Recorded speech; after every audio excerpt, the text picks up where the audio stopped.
270 দিন আলোচনার পরও দলে দলে অনৈক্যে চিন্তিত সরকার। দ্রুত সিদ্ধান্ত নেবেন প্রধান উপদেষ্টা, জানালেন আসিফ নজরুল।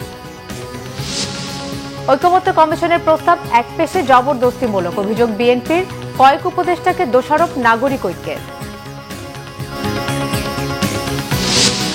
ঐকমত্য কমিশনের সুপারিশ কালই বাস্তবায়ন চায় জামাত, সাথে আরো 7টি দল। গণভোটের সিদ্ধান্ত নেবে সরকার, জানালেন ইসি সচিব। নতুন মার্কা শাপলা কলি, শাপলায় এক বিন্দু ছাড় দিতে নারাজ এনসিপি, নইলে ইসির সামনে গিয়ে আন্দোলনের হুঁশিয়ারি।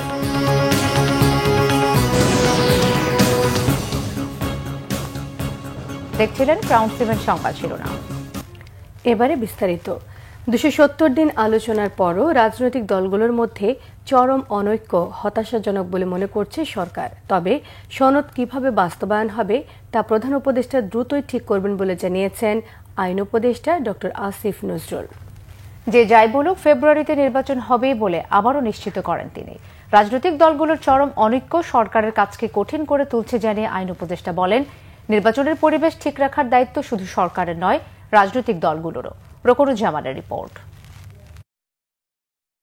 জুলাই সনদ ও সনদের বাস্তবায়ন পদ্ধতি নিয়ে রাজনৈতিক দলগুলোর মধ্যে সৃষ্ট চরম বিরোধ নিয়ে আলোচনা হয় বৃহস্পতিবার প্রধান উপদেষ্টা অধ্যাপক মোহাম্মদ ইউনূসের সভাপতিত্বে অনুষ্ঠিত উপদেষ্টা পরিষদের বৈঠকে। জুলাই সনদ নিয়ে রাজনৈতিক দলগুলো ঐক্যমত্যে না পৌঁছালে 270 দিন পর তা স্বয়ংক্রিয়ভাবে কার্যকর হবে না। সনদের পুরো বিষয়টি নির্বাচিত সংসদের উপর নির্ভর করবে। গণভোট হলে কখন হবে, রাজনৈতিক দলগুলোর মধ্যে বিবদমান এসব বিষয় নিয়ে উপদেষ্টা পরিষদে আলোচনা হলেও কোনো সিদ্ধান্ত হয়নি।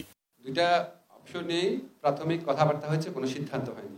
পরে রাজধানীর ফরেন সার্ভিস একাডেমিতে ব্রিফিংয়ে জুলাই সনদ এবং তার বাস্তবায়ন নিয়ে রাজনৈতিক দলগুলোর চরম বিরোধ নিয়ে হতাশা প্রকাশ করেন আইন উপদেষ্টা ডক্টর আসিফ নজরুল।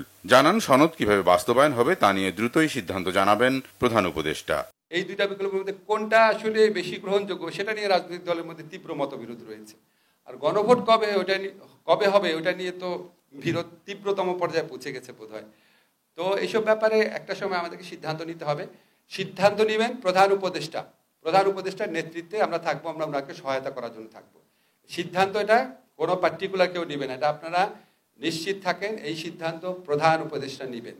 আমাদের সাথে কনসাল্ট করার প্রয়োজন হলে উনি কনসাল্ট করবেন এবং আমরা যে সিদ্ধান্ত নিব সেখানে আমরা দৃঢ় থাকবো। আর সিদ্ধান্ত খুব দ্রুত নেওয়া হবে। যেটা বলুন, আমরা ফেব্রুয়ারির প্রথমার্ধে জাতীয় নির্বাচন করব। রাজনৈতিক দলগুলোর মধ্যে যে পারস্পরিক বিরোধ, সেখানে জুলাই চেতনা কোথায়, সেই প্রশ্নও তোলেন আইন উপদেষ্টা।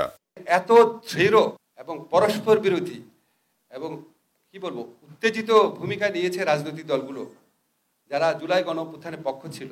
তা আপনারা যদি এরকম একটা ভূমিকা নেন তাহলে সরকার কি করবে আমরা ঠিক বুঝতে পারছি না। যে এতদিন আলোচনার পর যদি আপনাদের ঐক্যমত না আসে, তো এখন আমরা আসলে কিভাবে কি করবো এটা নিয়ে সত্যি আমাদেরকে একটু চিন্তা করতে হচ্ছে। রাজনৈতিক দল যদি এককভাবে তাদের অবস্থান নেওয়ার জন্য আমাদেরকে আলটিমেটাম বেঁধে দেয় বা জোর করে, তার মানে হচ্ছে উনাদের মধ্যে ঐক্যমত্য নাই এবং ওনারা চাচ্ছেন উনাদের দলীয় পজিশনটা যেন এই সরকার আপহোল্ড করে।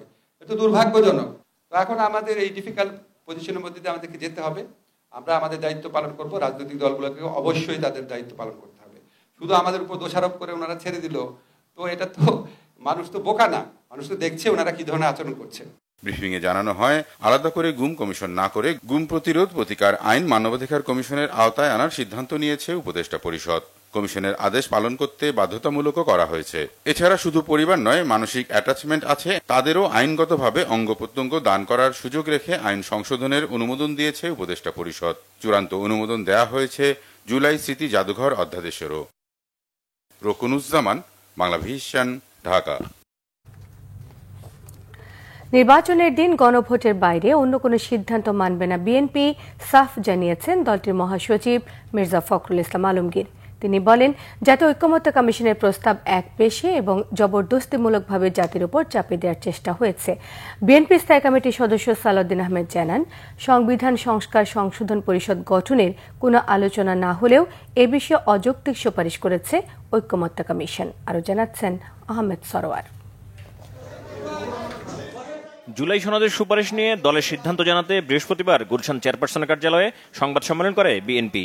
লিখিত বক্তব্যে দলের মহাসচিব মির্জা ফখরুল ইসলাম আলমগীর বলেন, ঐকমত্য কমিশনের আলোচনায় বিভিন্ন বিষয়ে রাজনৈতিক দলসমূহ প্রদত্ত মতামত, ভিন্নমত ও নোট অফ ডিসেন্ট গণভোটে উপস্থাপনের সুযোগ রাখা হয়নি।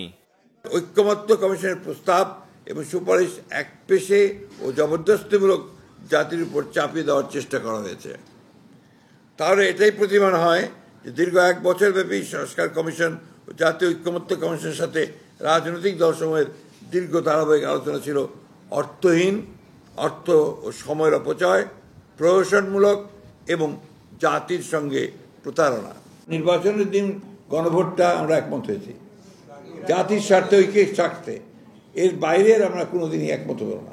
নির্বাচনের ব্যাপারে অত্যন্ত পরিষ্কার। আমরা তো আপনার 2026 সালে মধ্য ফেব্রুয়ারিতে প্রধান উপদেষ্টা যে কমিট করেছেন জাতির সামনে, আমরা সেটা আস্থা রেখেছি এবং সেই হিসাবে আমরা আমাদের নির্বাচনের কার্যক্রম চালিয়ে যাচ্ছি।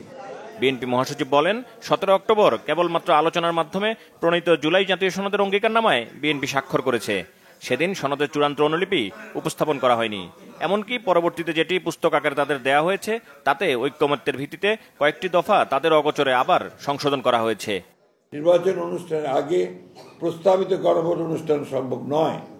সময় স্বল্পতা, নির্বাচন অনুষ্ঠানের জন্য বিপুল অঙ্কের ব্যয় এবং আইন শৃঙ্খলা বাহিনী সহ ব্যাপক লোকবল নিয়োগ এবং একটি জাতীয় সংসদ নির্বাচন অনুষ্ঠানের মতো বিশাল আয়োজনের বিবেচনায় নির্বাচনের পূর্বে গণভোট অনুষ্ঠান অপ্রয়োজনীয়, অযৌক্তিক এবং অবিবেচনাপ্রসূত। একই আয়োজনে ও একই ব্যয়ে জাতীয় সংসদ নির্বাচনের দিনই গণভোট অনুষ্ঠান করা বাঞ্ছনীয়। যে সকল বিষয়ে ভিন্নমত, নোট অফ ডিসেন্ট সহ ঐক্যমত্য হয়েছে তার উল্লেখ না রেখে এবং দীর্ঘ আলোচনায় যেসব প্রসঙ্গ আলোচনা আসেনি তা অন্তর্ভুক্ত করে জাতীয় ঐক্যমত্য কমিশনের অন্য সকল সুপারিশ অগ্রহণযোগ্য বিধায় আমরা একমত হতে পারছি না। আমরা অত্যন্ত দুঃখের সাথে লক্ষ্য করেছি যে এই সকল সুপারিশ কেবল জাতিকে বিভক্ত করবে, ঐক্যের বদলে অনৈক্য সৃষ্টি করবে। মন গড়া যে কোনো সংস্কার প্রস্তাব গ্রহণ করলে জাতীয় জীবনে দীর্ঘমেয়াদে অকল্যাণ ডেকে নিয়ে আসতে পারে। সংবাদ সম্মেলনে দলের স্থায়ী কমিটির অন্য সদস্যরা বলেন, ঐকমত্য কমিশনের পক্ষ থেকে করা জুলাই সনদের সুপারিশের মধ্যে যে ত্রুটি আছে জাতির সামনে তারা তা তুলে ধরেছেন। যা সিদ্ধান্ত হয়েছে, যা কমিশনে ডকুমেন্ট হিসেবে রেকর্ডেড হয়েছে, সেটা বাস্তবায়নের জন্য উদ্যোগ নেওয়া হোক। দেশের সংবিধান বা প্রচলিত আইন অগ্রাহ্য করার ক্ষমতা তো আমার নাই। সংবিধান সংস্কার পরিষদ নামে কোনো বডি সংগঠন করতে হয় বা সেটার অনুমোদন নিতে হয়, সেটা অবশ্যই জাতীয় সংসদের মধ্যেই সিদ্ধান্ত নিতে হবে। তা এখন এই সমস্ত আলোচনা তো আমাদের সাথে হয়নি। হঠাৎ করে সংবিধান সংস্কার পরিষদ গঠনের যে প্রস্তাবটা দেয়া হলো এবং সেটা কারা দিল, কিভাবে দিল, সুপারিশে কিভাবে আসলো, তাইলে জাতীয় সংসদ নির্বাচন অনুষ্ঠিত হবে নাকি সংবিধান সংস্কার পরিষদ নির্বাচন অনুষ্ঠিত হবে? সেই এখতিয়ার তো নির্বাচন কমিশনের নাই, সংবিধান অনুসারে নাই। সংবাদ সম্মেলনে জানানো হয়, বিএনপি আন্তরিকভাবেই চলমান সংস্কার প্রক্রিয়ার সাফল্য চায়। আমরা পজিটিভ একটি দৃষ্টিভঙ্গি নিয়ে এই যে আহমেদ সরোয়ার, বাংলা ভিশন, ঢাকা। উপদেষ্টাদের কারণে দেশ বিপদে পড়তে যাচ্ছে, অভিযোগ নাগরিক ঐক্য আয়োজিত আলোচনা সভার বক্তাদের। তারা বলেন, ফেব্রুয়ারিতে নির্বাচন না হলে দেশ অরাজকতার দিকে যাবে। কোন দলের সাথে আলোচনা না করে জাতীয় ঐক্যমত্য কমিশন জুলাই সনদ পরিবর্তন করেছে বলেও অভিযোগ তাদের। রিপোর্ট করছেন ইমরুল কায়েস। রাজনীতির বর্তমান অবস্থা নিয়ে ঢাকা রিপোর্টার্স ইউনিটিতে আলোচনা সভার আয়োজন করে নাগরিক ঐক্য। এতে অংশ নিয়ে বক্তারা বলেন, গণঅভ্যুত্থানের পর দেশে সত্যিকারের গণতন্ত্র প্রতিষ্ঠায় বিরাট একটা সুযোগ এসেছিল। এরই আলোকে সংবিধান ও নির্বাচনী ব্যবস্থা সহ বিভিন্ন ক্ষেত্রে সংস্কারের জাতীয় ঐক্যমত্য কমিশনের আলোচনায় সাড়া দিয়েছিল রাজনৈতিক দলগুলো। আপনি বললেন যে আপনারা রিসেপশন সহ এই প্রস্তাবটা দেবেন, এখন বলতে দিলেন যদি বলতেই দিতে চান তাহলে কেন তাদের সঙ্গে আলোচনা করলেন না? আপনারা যেদিন সনদ করলেন ওই বৃষ্টির মধ্যে সংসদ ভবনে, সেই সময় দুপুরবেলা 5 নম্বর আর্টিকেল চেঞ্জ করে দিলেন কেন? এবং এতে যে পুরো দেশকে একটা বিপদের মধ্যে ফেলে দিচ্ছেন, এটা না বোঝার মতো বোকার লক্ষ্য আপনারা স্বাক্ষর করার পরে বাস্তবায়নের যে পদ্ধতি, সেখানে এসে যখন সুপারিশ করলো ঐক্যমত্য কমিশন, তারা নোট অফ ডিসেন্ট এবং নোট অফ ডিসেন্ট কিভাবে মীমাংস হবে সেই অংশটা বাদ রেখে আদেশে আমরা দেখলাম এই সনদকে উল্লেখ করা হয়েছে। এটা তারা তো করতে পারেন না। পারেন কি? কোনোভাবে কি এটা গ্রহণ করা সম্ভব? যে ছাত্ররা ঘুমিয়ে গিয়েছে, পড়া টেবিলে চলে গিয়েছে, আমরা পড়তেও জানি, ঘুমাইতেও জানি, রাজপথে বাস নিয়ে নামতেও জানি। সেজন্য বিএনপিকে আহ্বান জানাবো, আওয়ামী লীগ এবং জাতীয় পার্টিকে সংসদে নেওয়ার ভুলও কল্পনা করিয়েন না। বিএনপির জন্ম হয়েছিল হা ভোটের মধ্য দিয়ে। বিএনপি যদি না ভোটে স্থির থাকে, বিএনপির হলো মৃত্যু হবে না ভোটের মধ্য দিয়ে। সরকার বিশেষ কোনো দলের দিকে ঝুঁকে পড়লে দেশের পাশাপাশি তারাও বিপদে পড়বেন বলে মন্তব্য করেন বক্তারা। নতুন রাজনীতির কথা আমরা যারা বলছি, আমাদের যা যতটুকু শক্তি আছে সবাই মিলে যদি একটা ঐক্যবদ্ধ শক্তি হতে পারতাম, তাহলেই তো বাংলাদেশের মানুষ নতুন রাজনীতি। আমরা কি নতুন কোন প্রপোজাল একা একা না করে সবাই মিলে করলে, তাহলে তো মানুষ বুঝতো যে নতুন রাজনীতির একটা ধারা শুরু হয়েছে। আত্মঘাতী তৎপরতা আপনারা বন্ধ করুন। যেসব উপদেষ্টার কারণে সরকার বিতর্কিত হচ্ছেন, তাদেরকে মেহরবানি করে তাদেরকে আপনারা অব্যাহতি নিতে বলুন। প্রয়োজন মতো দক্ষ কার্যকর ব্যক্তিবর্গ নিয়ে উপদেষ্টা মণ্ডলী গঠন করুন। চোরাগুপ্তা মিছিল করে বাংলাদেশে রাজনীতিতে আওয়ামী লীগ আর ফিরতে পারবে না বলে অভিমত আলোচকদের। ইমরুল কায়েস, বাংলা ভিশন, ঢাকা। জুলাই সনদ এবং গণভোটের বিষয়ে জাতীয় ঐকমত্য কমিশন সরকারকে যে আদেশ জারির সুপারিশ করেছে তা আজ রাত কিংবা আগামীকালের মধ্যে বাস্তবায়নের দাবি জানিয়েছেন জামায়াতে ইসলামীর নায়েবে আমির ডাক্তার সৈয়দ আবদুল্লাহ মোহাম্মদ তাহের। তিনি বলেন, অন্যথায় সরকারের উপর আস্থা হারাতে থাকবে জনগণ। দুপুরে মগবাজারের কেন্দ্রীয় কার্যালয়ে এক সংবাদ সম্মেলনে তিনি দাবি জানান। বিএনপি নির্বাচনের দিন গণভোট আয়োজনের প্রস্তাবের সমালোচনা করে ডাক্তার সৈয়দ আবদুল্লাহ মোহাম্মদ তাহের জানান, গণভোটকে গলা টিপে হত্যা করতে নির্বাচনের দিন গণভোট চায় বিএনপি। জনগণের নয়, নিজেদের লাভ হিসেব করে বিএনপির সংস্কার চায় বলেও মন্তব্য করেছেন তিনি। নির্বাচনের দিন গণভোট হলে মানুষের আগ্রহ থাকবে না বলে তিনি মনে করেন। তিনি বলেন, নির্বাচনের ব্যস্ততায় এতে 5% ভোট নিয়েও সংশয় সৃষ্টি হবে। ডাক্তার তাহের আরও জানান, জামায়াত চার প্রত্যেক দল তাদের নাম এবং নিজস্ব প্রতীকে নির্বাচন করুক। প্রতীক নিয়ে নির্বাচন কমিশনকে বিতর্কিত না করার আহ্বানও জানিয়েছেন আবদুল্লাহ মোহাম্মদ তাহের। সেটার ভিত্তিতে ওরা যেটা বলেছেন, একটি আদেশ জারি করা, অনতিবিলম্বে আপনি আদেশ জারির ব্যবস্থা গ্রহণ করবেন। এটা যদি ডিলে হতে থাকে তাহলে জনমনে আবার নানা ধারণা এবং বিভ্রান্তি তৈরি হবে। আপনার সম্পর্কে, আপনার সরকার সম্পর্কেও জনগণ ধীরে ধীরে আস্থা হারাতে শুরু করবে। জুলাই সনদ বাস্তবায়ন ও নভেম্বরে গণভোট সহ 5 দফা দাবিতে নির্বাচন কমিশনের সামনে অবস্থান কর্মসূচি পালন করেছে জামায়াতে ইসলামী সহ সমমনা 8টি রাজনৈতিক দল। পরে প্রধান নির্বাচন কমিশনার বরাবর স্মারকলিপি জমা দেন দলগুলোর প্রতিনিধিরা। জুলাই সনদ বাস্তবায়নে জাতীয় নির্বাচনের আগে গণভোটের বিকল্প নেই বলেও মনে করেন তারা। মহিবুল্লাহ মুহিবের রিপোর্টে বিস্তারিত। বৃহস্পতিবার সকালে নির্বাচন কমিশন সচিবালয়ের সামনে অবস্থান নেন জামায়াতে ইসলামী, ইসলামী আন্দোলন সহ সমমনা দলগুলোর নেতাকর্মীরা। ব্যানার, ফেস্টুনে আর স্লোগানে নানা দাবি তুলে ধরেন তারা। অবস্থান কর্মসূচি থেকে বক্তারা অভিযোগ করেন, জাতির আকাঙ্ক্ষাকে উপেক্ষা করে সরকার একটি বিশেষ দলকে সুবিধা দিতে নির্বাচনের দিন গণভোট আয়োজনের পরিকল্পনা করছে। অবিলম্বে এই সিদ্ধান্ত থেকে সরে এসে জাতীয় নির্বাচনের আগে গণভোট আয়োজনের দাবি জানান তারা। আগামী 3 তারিখে আমরা যে 8টি দল আন্দোলনরত অবস্থায় রয়েছি, সেই 8টি দলের একটি শীর্ষ পর্যায়ের বৈঠক আছে এবং সেই 3 তারিখের আগে যদি আমাদের দাবি দাওয়া মেনে নেওয়া না হয় নভেম্বরে গণভোট, তাহলে 3 তারিখের সেই শীর্ষ পর্যায়ের বৈঠক থেকে বৃহত্তর কর্মসূচি এবং কঠোরতর কর্মসূচি আসতে যাচ্ছে। অনতিবিলম্বে আপনারা গণভোটের ব্যবস্থা করুন জুলাই সনদ বাস্তবায়নের জন্য। জুলাই সনদের মধ্যে যেসব অস্পষ্ট বিষয় আছে এগুলি আপনারা স্পষ্ট করেন। নির্বাচনের লেভেল প্লেইং ফিল্ড নিশ্চিত না হলে গ্রহণযোগ্য ভোট আয়োজন সম্ভব নয় বলে অভিযোগ করেন বক্তারা। জোট করলেও ভোট করতে হবে নিজস্ব প্রতীকে, এমন সংশোধিত আরপিও অনুসারেই নির্বাচন চান তারা। আমরা আজকে 8টি দলের পক্ষ থেকে প্রধান নির্বাচন কমিশনের কাছে দাবি জানিয়েছি, জুলাই জাতীয় সনদের টেকসই আইনি ভিত্তির জন্য নভেম্বর মাসের মধ্যেই গণভোটের আয়োজন করতে হবে। গণভোট ছাড়া জাতীয় নির্বাচন হলে সেই নির্বাচন হবে প্রশ্নবিদ্ধ।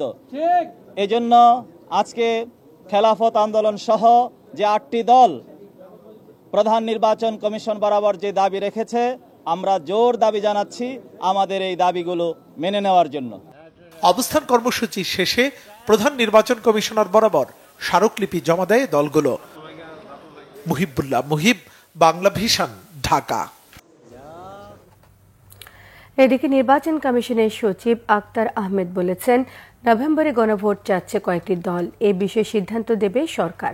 ত্রয়োদশ জাতীয় সংসদ নির্বাচনের প্রস্তুতি নিয়ে সম্পৃক্ত মন্ত্রণালয় এবং বিভাগের সচিব এবং অধিদপ্তর ও কর্তৃপক্ষের মহাপরিচালক চেয়ারম্যানদের সঙ্গে বৈঠক শেষে তিনি সব কথা বলেন। বিকেল ৩টায় আগারগাঁও নির্বাচন ভবনে প্রধান নির্বাচন কমিশনার এএমএম নাসির উদ্দিনের সভাপতিত্বে এই সভা অনুষ্ঠিত হয়েছে। ৪ নির্বাচন কমিশনার এবং ইসি সচিব সহ সংশ্লিষ্ট কর্মকর্তারাও সভায় উপস্থিত ছিলেন। বৈঠক শেষে ইসি সচিব জানান, ভোট কেন্দ্রে যাতায়াত যেন সহজ হয় তা নিশ্চিত করা হবে। তিনি জানান, ঋণ খেলাপির বিষয়ে জানাতে বাংলাদেশ ব্যাংক সঠিক তথ্য দিতে 5 দিন সময় চেয়েছে। বাজেটের ব্যাপারে সাশ্রয়ী হতে পরামর্শ দেওয়া হয়েছে। যানবাহন সুবিধা সরকারি প্রতিষ্ঠান থেকে পাবার আশা করা যাচ্ছে। নির্বাচন চলাকালে যানবাহন চলাচল সীমিত করার পরামর্শ দেওয়া হয়েছে। তিনি বলেন, পূজায় এনটিএমসি থেকে যে অ্যাপ ব্যবহার করা হয়েছে, নির্বাচনে সেটি ব্যবহার করা হলে আরও ভালো। নির্বাচন কমিশন থেকেও এআই প্রযুক্তির যাতে অপব্যবহার করা না হয় সে বিষয়ে সতর্ক থাকা হবে বলেও আশ্বস্ত করেছেন ইসি সচিব। ইসির নির্বাচন প্রতীকের তালিকায় যুক্ত হল শাপলাকলি। তবে নির্বাচন কমিশনের দেয়া এমন প্রজ্ঞাপনের তীব্র প্রতিবাদ জানিয়েছে জাতীয় নাগরিক পার্টি এনসিপি।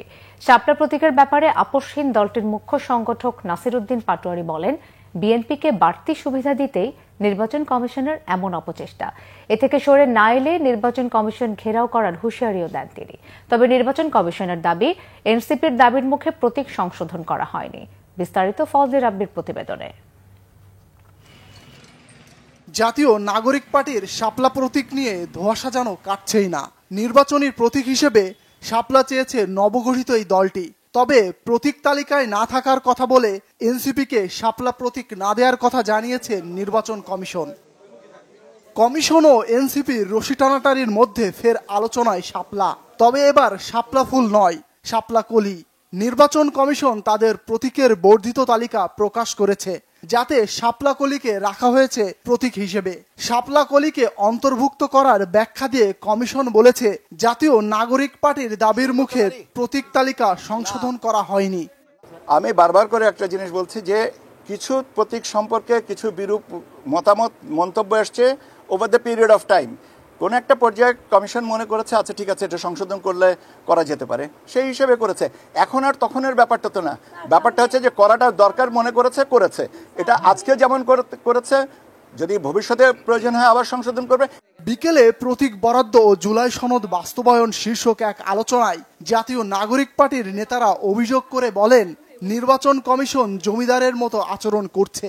নির্বাচন কমিশন গণঅভ্যুত্থান পরবর্তী বাংলাদেশের মধ্যে যে জমিদারি আচরণ দেখিয়েছে তা বাংলাদেশের কোনো রাষ্ট্রীয় প্রতিষ্ঠান সেভাবে সেই আচরণ প্রদর্শন করেনি জনগণের সামনে। তো শাপলা কলি তারা দিতে পেরেছেন, মানে শাপলাও দেওয়া সম্ভব, বুঝতে পারছি তারা কেন এই ধরনের একটা প্রতারণামূলক অবস্থান নিলেন।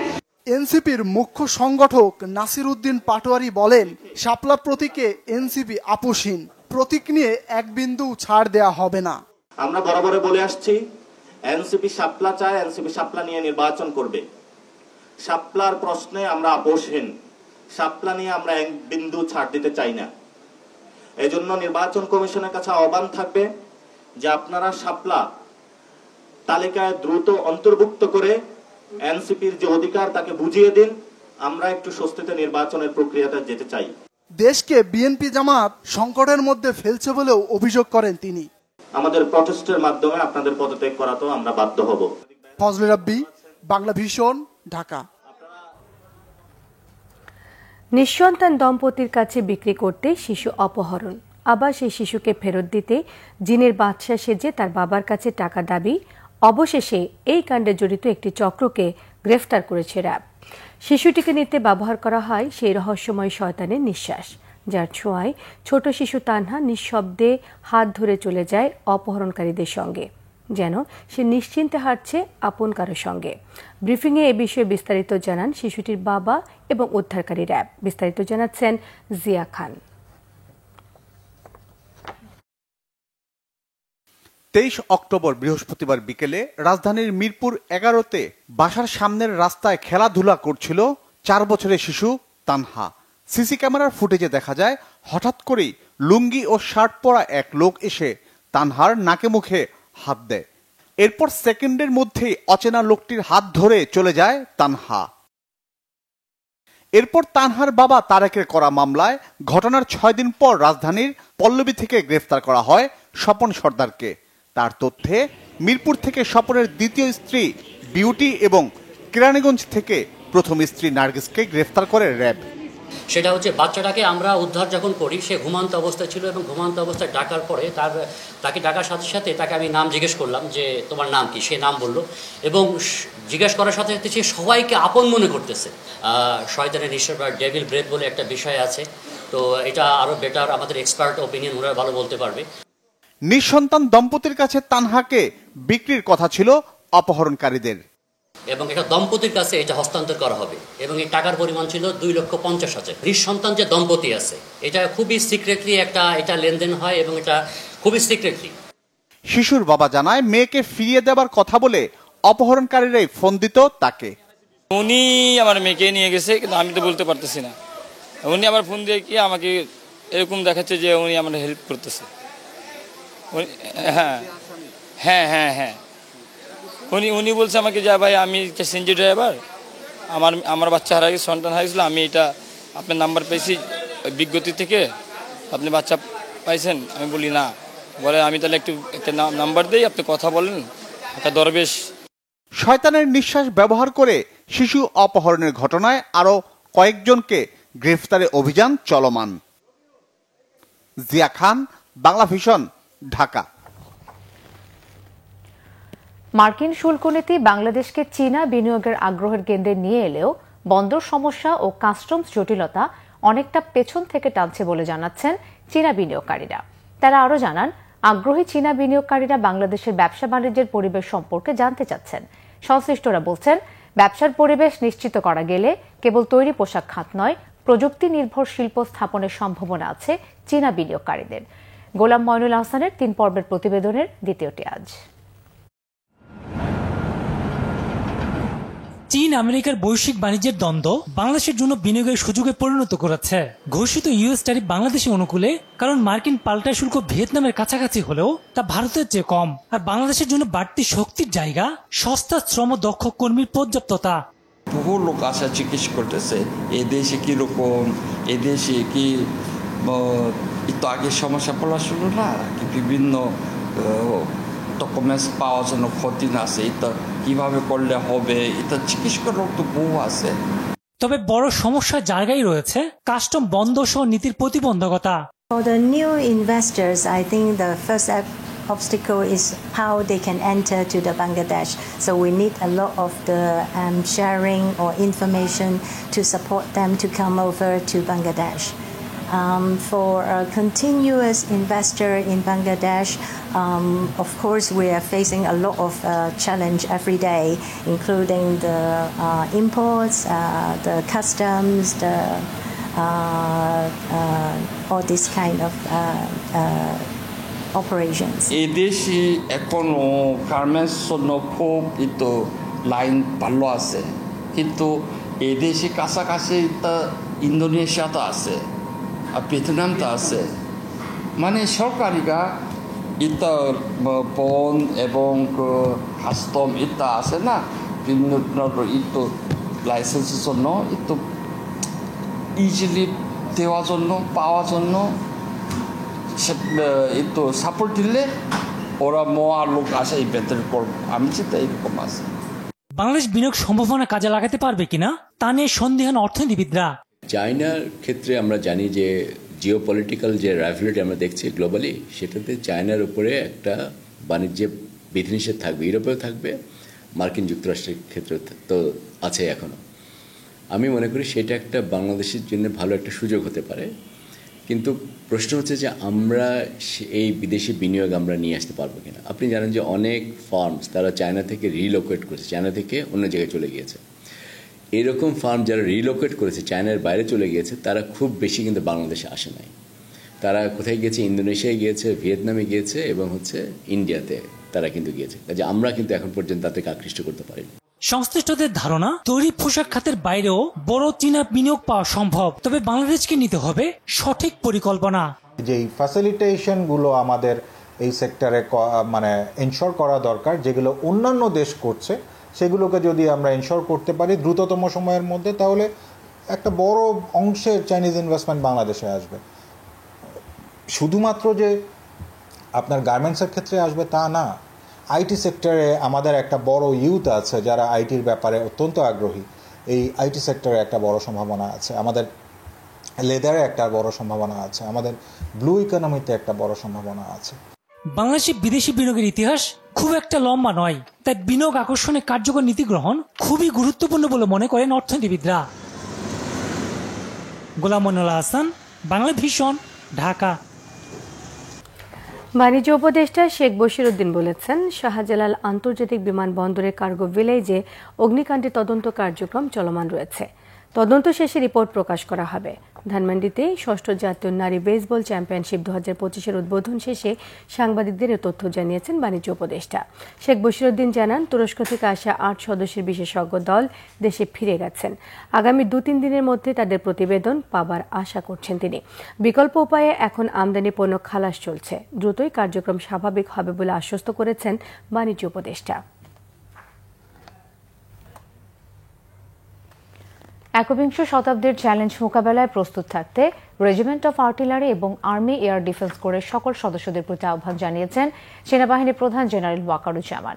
চট্টগ্রামের হালিশহর সেনানিবাসের আর্টিলারি সেন্টার অ্যান্ড স্কুলে রেজিমেন্ট অফ আর্টিলারির ৪৪তম এবং আর্মি এয়ার ডিফেন্স কোরের প্রথম বাৎসরিক অধিনায়ক সম্মেলন ২০২৫ অনুষ্ঠানে তিনি এই আহ্বান জানান। অনুষ্ঠানে প্রধান অতিথির বক্তব্যে জেনারেল ওয়াকারুজ্জামান বলেন, আধুনিক ও যুগোপযোগী প্রশিক্ষণের মাধ্যমে সক্ষমতা অর্জন করতে হবে। তিনি উভয় কোরের গৌরবোজ্জ্বল ঐতিহ্য এবং দেশমাতৃকার সেবায় অবদানের কথা উল্লেখ করেন। এছাড়া রেজিমেন্ট অফ আর্টিলারি এবং আর্মি এয়ার ডিফেন্স কোরের কর্মকর্তাদের সাথে মত বিনিময়কালে কোরসমূহের প্রযুক্তিগত উন্নয়ন, গবেষণা, পেশাগত দক্ষতা বৃদ্ধি ও ভবিষ্যৎ পরিকল্পনা সহ বিভিন্ন বিষয়ে আলোকপাত করেন। বিএনপি ভারপ্রাপ্ত চেয়ারম্যান তারেক রহমানের নির্দেশে রাজবাড়ীতে অন্ধ গফুরকে আর্থিক সহায়তা দিয়েছে আমরা বিএনপি পরিবার। দুপুরে সদর উপজেলার পাচুরিয়া ইউনিয়নের খোলাবাড়ি গ্রামে গফুরের হাতে নগদ ১,৭৫,০০০ টাকা তুলে দেন বিএনপির সিনিয়র যুগ্ম মহাসচিব রুহুল কবির রিজভী আহমেদ। তিনি জানান, নিঃসন্তান অন্ধ গফুর জীবিকার তাগিদে নিজের হাতে নাড়ু তৈরি করে ঘুরে ঘুরে বিক্রি করতেন। সংবাদ মাধ্যমে তার অসহায়ত্বের বিষয়টি ছড়িয়ে পড়লে ভারপ্রাপ্ত চেয়ারম্যান তাকে সহায়তার নির্দেশ দেন। জাতীয় নির্বাচন প্রসঙ্গে রিজভী জানান, আগামী নির্বাচন সুষ্ঠু হবে কিনা তা নিয়ে মানুষের মধ্যে সংশয় রয়েছে। উপস্থিত ছিলেন আমরা বিএনপি পরিবারের আহ্বায়ক আতিক রহমান রুমন, সদস্য সচিব মোকসেদুল মমিন মিথুন, কেন্দ্রীয় কৃষক দলের সহসভাপতি অ্যাডভোকেট আসলাম মিয়া এবং রাজবাড়ী জেলা বিএনপি সদস্য সচিব অ্যাডভোকেট কামরুল আলম সহ অন্যান্যরা।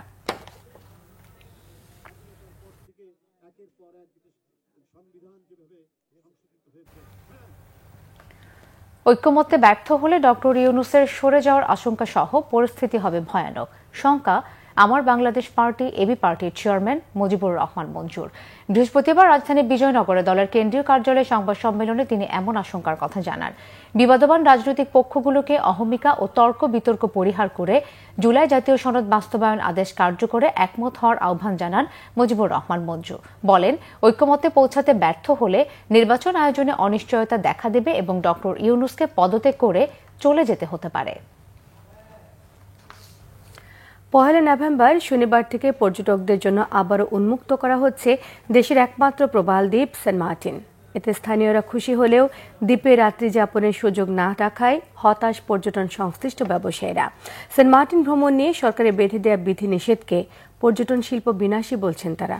প্রশাসন বলছে, সেন্ট মার্টিনের পরিবেশ এবং জীববৈচিত্র্য রক্ষার্থে প্রয়োগ করা হচ্ছে এই আইন। মোর্শেদুর রহমান খোকনের তথ্য ছবি নিয়ে থাকছে রিপোর্ট।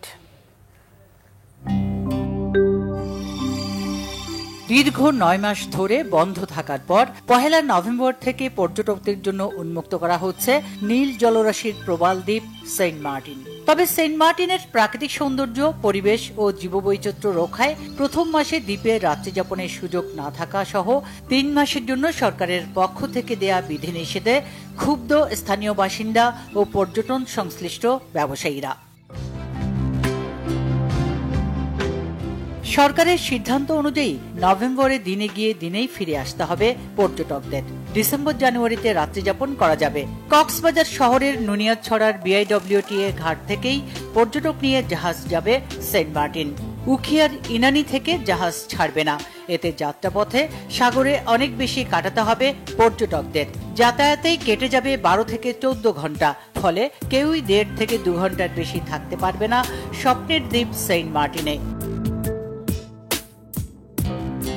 সেন্ট মার্টিন দ্বীপে পর্যটক এসে যে রাত্রি যাপন করতে না পারে, কেন পর্যটক সেন্ট মার্টিনে আসবে? নিষিদ্ধ নীতিমালা দিয়ে দিচ্ছে, যেগুলো সেন্ট মার্টিন দ্বীপ কিংবা পর্যটনকে একেবারে গলা টিপে ধরেছে। মানুষের স্বর্ণ অলঙ্কার বিক্রি করেছে, ঘর বাড়ি ভিটে বাড়ি বিক্রি করে দিয়ে অন্যত্র চলে গেছে, কারণ তারা 2 মাসের ইনকাম দিয়ে বাকি 10 মাস সার্ভাইভ করতে পারছে না। আমরা চাইছিলাম সরকার থেকে আমরা বিকল্প কর্মসংস্থান, সরকার সেটাও দেয়নি। আমরা চাইছিলাম একটা আবাসন নীতিমালা, সেটাও দেয়নি। সরকার তো আমাদের কোনো দাবি মানতেছে না। আমরা আমাদের আহারের জন্য আমরা অনেক সংগ্রাম করেছি, কিন্তু সরকার আমাদের কোনো কথাই তোয়াক্কা করেনি। ঠিক তার ধারাবাহিকতা এবছর আমাদের অবিকল সেই কন্ডিশনগুলো আমাদের উপরে চাপিয়ে দেওয়া হয়েছে। ভ্রমণে মাত্র 2টি জাহাজ অনুমতি পেলেও টিকিট বুকিং সফটওয়্যার এখনো খোলা হয়নি। এতে 1 নভেম্বর জাহাজ ছাড়া অনিশ্চিত বলছেন পর্যটন সংশ্লিষ্ট ব্যবসায়ীরা। এটা পর্যটক এবং পর্যটন শিল্পের যারা সংশ্লিষ্ট তাদের সাথে এক প্রকার তামাশা, এটা বাস্তবতার কোনো মিল নেই। সুতরাং আগামী নভেম্বর 1 নভেম্বর কোনোভাবে জাহাজ চলাচল করবে। সেন্ট মার্টিন ও পর্যটকদের নিরাপত্তায় ট্যুরিস্ট পুলিশ কঠোর অবস্থানে থাকবে। পর্যটকদের নিরাপত্তায় জেলা প্রশাসন কাজ করবে। সরকারের যে নির্দেশনা, সেই নির্দেশনা মোতাবেকই সবাই যাবেন এবং ডিসিপ্লিনের ব্যাপারে সেখানে থাকবেন এবং সেটাকে যেন পরিবেশ এবং জীববৈচিত্র্য নষ্ট না করেন। পর্যটকদের অবস্থান নিরাপত্তা নিশ্চিত করার জন্য আমরা জেলা প্রশাসন থেকে আইন শৃঙ্খলা রক্ষাকারী বাহিনীর সকল ধরনের পদক্ষেপ নেব। আগের মতো পুরো ভ্রমণ মৌসুমেই পর্যটকদের সেন্ট মার্টিনে রাত্রিযাপনের সুযোগ করে দেওয়ার দাবি সচেতন মহলের। Bangla vision news desk. আরো কিছু খবর নিয়ে একটি ডেস্ক রিপোর্ট।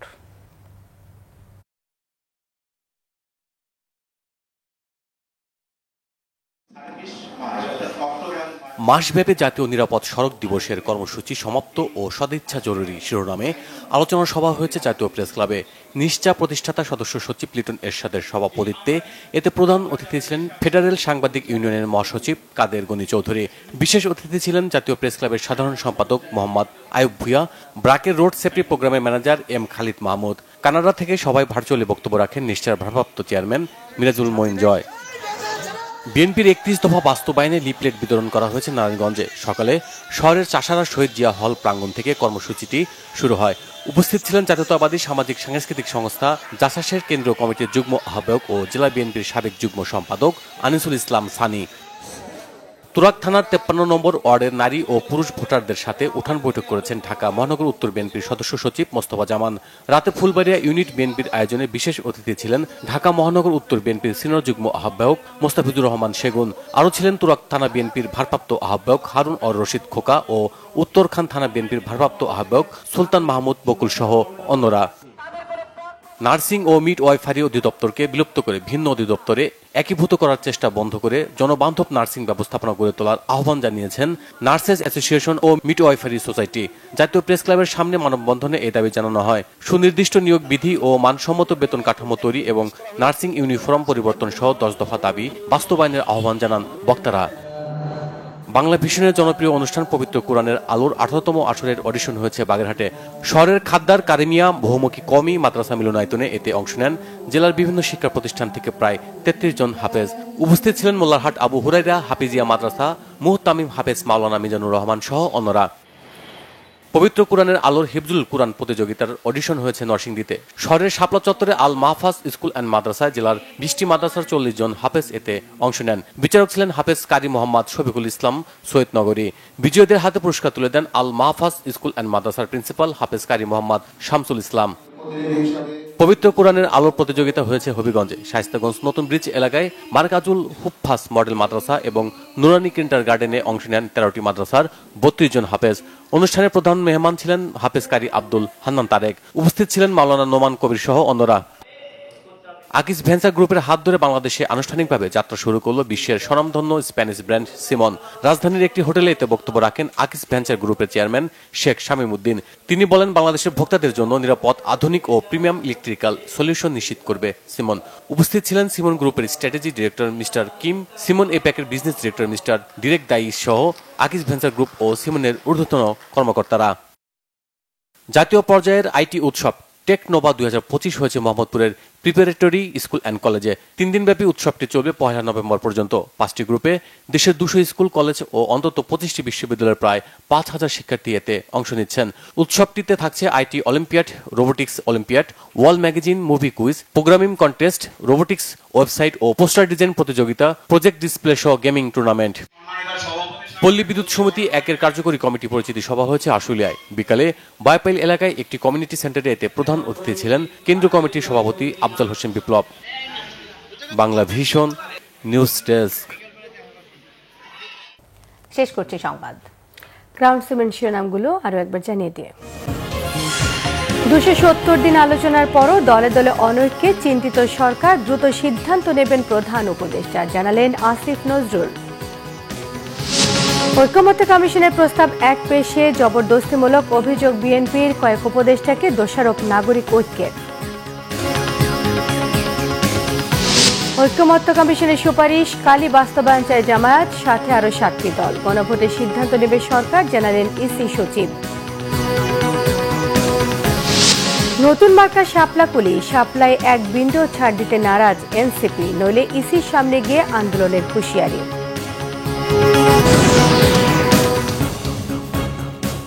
এই ছিল এখনকার মতো। পরের সংবাদ রাত 1টায় দেখার আমন্ত্রণ রইল।